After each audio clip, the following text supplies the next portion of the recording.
우리에게 주시는 살아계신 하나님의 말씀은 마가복음 제8장 22절에서 38절까지 말씀입니다.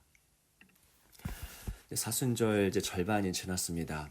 십자가가 저희의 심령 가운데 좀 선명하게 더 깊어져 가기를 소망합니다. 오늘도 주의 말씀을 통해서 사순절의 은혜를 더 깊이 누리시기를 원합니다. 신약학자들은 오늘 본문의 말씀이 마가복음에서 정말 중요한 전환점이 된다라고 이야기를 합니다. 예수님께서 너무나 중요한 선포를 하시기 때문이죠. 예수님은 제자들과 함께 빌립보 가이사랴라고 하는 지역을 거니고 계셨습니다. 그곳은 이미 너무나 발달된 문명, 부족한 것이 없었을 너무나 풍요로운 도시였습니다. 그런 길을 가던 중에 예수님께서 질문하시죠. 사람들이 나를 누구라고 하느냐라고 하는 질문입니다. 예수님을 누구라고 생각하느냐? 너무나 인생에서 참 중요한 질문이죠. 나는 얼마를 갖고 있는가? 나의 진로는 어떻게 되는가? 자녀 교육을 위해서 무엇을 해야 하는가라는 질문보다도 사실 훨씬 비교가 되지 않을 만큼 중요한 질문입니다. 여러분은 예수님을 누구라고 고백하고 계십니까? 또한 입술이 고백하는 내용이 여러분의 인생을 얼마나 움직여 가고 있습니까? 사람들이 나를 누구라고 하느냐? 발달된 문명 한복판 속에서 사람들은 예수님을 누구라고 여겼을까요? 본문은 제자들의 답변을 통해서 당시 세상이 예수님을 어느 정도로 정확하게 알고 있었는지 보여줍니다. 답변들이 이랬죠. 세례 요한, 또 엘리야, 또는 선지자라고 합니다. 라고 하는 답변입니다. 나쁘지는 않죠. 하지만 정확하지도 않습니다. 너무나 중요한 한 가지가 빠져 있죠. 그들이 모르는 한 가지를 바로 예수님께서 잠시 뒤에 말씀해 주십니다. 다시 예수님은 그 제자들을 향해서 같은 질문을 던지십니다. 너희는 나를 누구라고 하느냐? 세상 말고 이제 너희들, 나와 함께 거닐었던 너희들은 나를 누구라고 보고 있느냐? 라고 질문하십니다. 여러분, 이 질문을 여러분의 목소리로 한번 직접 말씀해 보십시오. 마음속으로 또 입술로. 여러분은 예수님을 누구라고 고백합니까? 마치 예수님이 여러분 자신에게 물으시는 것처럼 한번 답해 보시기 바랍니다. 너희는 나를 누구라고 하느냐? 여러분, 이 전능하신 하나님께서 먼지보다 작은 이들을 향해서 정말 겸손하게 허리를 숙이시고 자신에 대해서 어떻게 생각하냐고 물으십니다. 그 전지하신 하나님께서 한 치 앞도 알 수 없는 우리와 같은 작은 자들의 답변을 듣고 싶어 하시면서 그 답변을 또한 중요하게 여기십니다. 이것은 사랑이죠. 사랑이 아니면 이런 행동을 하실 이유가 없습니다. 이때 베드로가 대답합니다. 주는 그리스도이십니다. 100점짜리 답변이죠. 헬라어로는 수 에이 호 크리스토스 이렇게 4개 단어로 된 답변인데요. 여기에 온 우주에서 가장 중요한 진리가 다 담겨 있는 것입니다. 이 고백은 정확하게 어떤 의미입니까? 빌립보 가이사랴에 보이는 이 물질 문명, 오늘날 따지면은 뉴욕 또는 한국의 서울 이런 것입니다. 이런 물질 문명을 이루고 있는 통치하는 이 권세자들이 아니라 바로 주님께서 우리의 참된 왕이 되십니다. 라고 하는 고백입니다.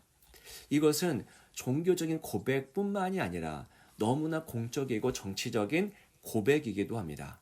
세상의 가치가 아니라 주님의 가치로 나는 오늘을 살겠다라고 하는 선언이죠. 여러분, 이제 예수님께서 핵심적인 사실을 선언하십니다. 세례 요한, 엘리야, 선지자 등으로 대답했던 사람들이 알지 못했던 한 가지 사실이 바로 이것인데요. 자, 오늘 본문의 말씀 31절입니다. 인자가 많은 고난을 받고 장로들과 대제사장들과 서기관들에게 버림받아 죽임을 당하고 사흘 만에 살아나야 할 것을 비로소 그들에게 가르치시되, 이게 가장 중요한 마가복음의 전환점이 되는 말씀입니다.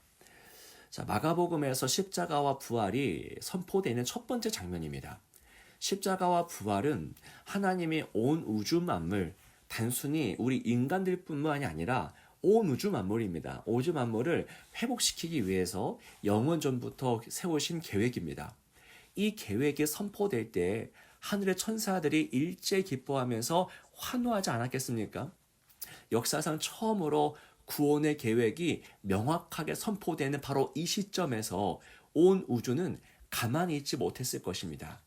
자, 그런데요, 가만히 있지 못하는 한 존재가 또 있었죠. 누구입니까? 바로 베드로입니다. 그는 예수님을 꾸짖으면서 항변하는 반응을 보입니다. 베드로는 답변은 잘했습니다. 하지만 그가 생각했던 그리스도와 주님이 말씀하시는 그리스도는 너무나 달랐습니다. 그래서 나는 십자가를 지고 죽어야 된다라고 하는 그 말씀 앞에서 베드로는 예수님을 붙잡고 항변하죠. 베드로는 승승장구하는 승리하는 그리스도를 원했었지 힘없이 죽어가는 예수님을 생각해 본 적이 없었던 것입니다. 이때 예수님은 돌이키시면서 불같이 화를 내시죠. 33절의 말씀입니다. 예수께서 돌이키사 제자들을 보시며 베드로를 꾸짖어 이르시되 사탄아 내 뒤로 물러가라. 내가 하나님의 일을 생각하지 아니하고 도리어 사람의 일을 생각하는도다 하시고, 이런 모습은 전무후무합니다. 예수님은 사랑하는 제자를 향해서 사탄이라고 하는 표현까지 쓰시면서 불같이 화를 내십니다. 예수님은 십자가 부활을 가로막는 것을 가장 경계하시는 것이죠. 여러분, 사탄의 사명이 무엇입니까? 우리가 하나님의 일을 생각하지 못하게 하고 오직 사람의 일만을 생각하게 만드는 것, 그것이 사탄의 사명이죠. 실제적인 무신론자라는 말이 있습니다. 겉으로는 하나님을 인정합니다. 나는 교회를 다니고 나는 그리스도님이다. 겉으로는 하나님을 인정해도 실제 삶 속에서는요, 온통 인간의 생각으로 가득한 사람, 그래서 실제적으로 하나님을 인정하지 않고 믿지 않는 사람, 그게 실제적인 무신론자입니다. 교회 안에도 기독교 안에도 실제적인 무신론자가 많다라는 것이죠. 베드로가 지금 이 순간 그런 모습을 보입니다. 예수님은 제자란 누구인가? 그 제자의 정체성을 말씀하시죠. 오늘 말씀 34절입니다. 무리와 제자들을 불러 이르시되 누구든지 나를 따라오려거든 자기를 부인하고 자기 십자가를 지고 나를 따를 것이니라. 사순절에 저희가 자주 접하는 말씀이죠. 예수님 이 말씀 속에서 두 가지를 분명하게 요구하십니다. 하나는 자기를 부인할 것과 또 하나는 자기 십자가를 질 것. 다시 말하면 거룩한 뺄셈과 덧셈입니다.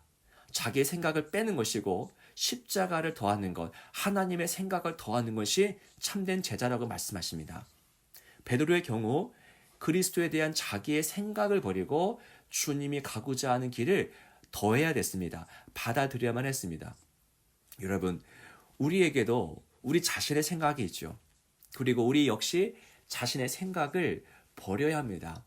우리는 내 생각, 내 감정을 하루 온종일 묵상하고 있을 때가 참 많죠. 하나님의 말씀이 아니라 내 감정을, 내 생각을 묵상합니다. 누군가가 비상식적으로 불리한 행동을 했을 때에 그때 우리 안에 생각과 감정이 막 생겨나죠. 우리는 그 생각을 하루 종일, 불편한 생각을 하루 종일 묵상하면서 그것을 확대하고 발전시킵니다. 오른편 뼈 맞을 때 나도 그를 칠 생각을 합니다. 누군가 우리 겉옷을 빼앗아 갈 때에 우리 역시 그의 것을 빼앗을 궁리를 하고 있습니다. 그런데 예수님은 뭘 말씀하시는 겁니까? 그 생각, 자기의 생각을 부인하라고 하십니다.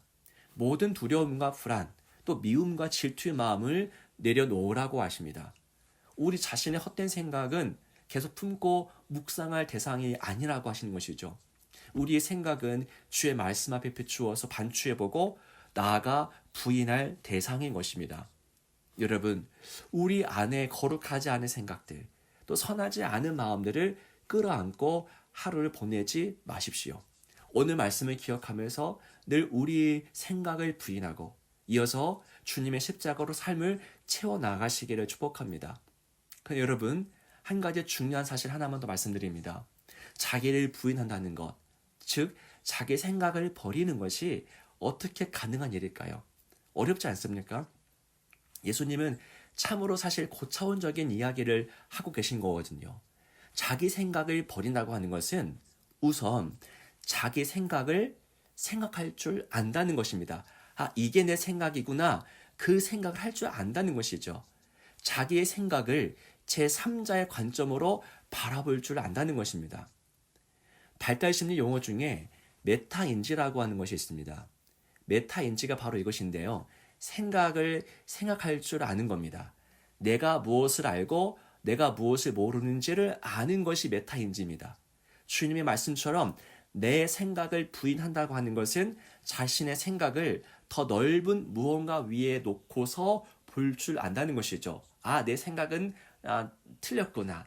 이건 아니구나. 라는 것을 인지해야지 자기 생각을 부인할 수 있는 것입니다. 여러분, 우리 생각이 우리 존재와 강력하게 유착되어 있으면 우리는 생각을 부인하고자 하는 생각조차 할 수 없을 것입니다. 생각을 나의 존재로부터 떼어놓을 줄 아는 사람만이 자기 생각을 부인할 수 있는 것이죠. 그게 어떻게 가능할까요? 베드로는 자기 부인하는 것을 어떻게 해낼 수 있을까요? 주님의 십자가와 부활을 경험하고 나서입니다. 십자가와 부활의 사건이 있은 다음에 베드로는 비로소 자신을 부인하고 참된 제자가 될 수 있었던 것이죠.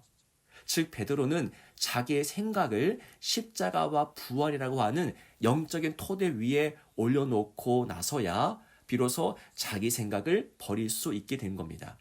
여러분, 우리의 생각은 우리의 결단으로 부인할 수 있는 것이 아닙니다. 주님의 십자가를 경험할 때, 십자가를 바라볼 때, 죽음을 죽이시고 부활하신 주님의 영광을 바라볼 때에 우리는 우리 자신의 생각과 감정이 얼마나 작고 보잘것없는 것인지를 알 것입니다. 그리고 그때 우리는 자신을 부인할 수 있게 되는 것이죠. 여러분, 오늘 본문의 말씀처럼 자기를 부인하고 자기 십자가를 지고 오직 예수를 따라 나서는 참된 제자가 되시기를 축복합니다. 기도하겠습니다. 살아계신 하나님, 너희는 나를 누구라 하느냐? 이 질문 앞에 우리는 서 있습니다. 내 생각 내려놓고 주님 주시는 거룩한 마음 갖게 하옵소서.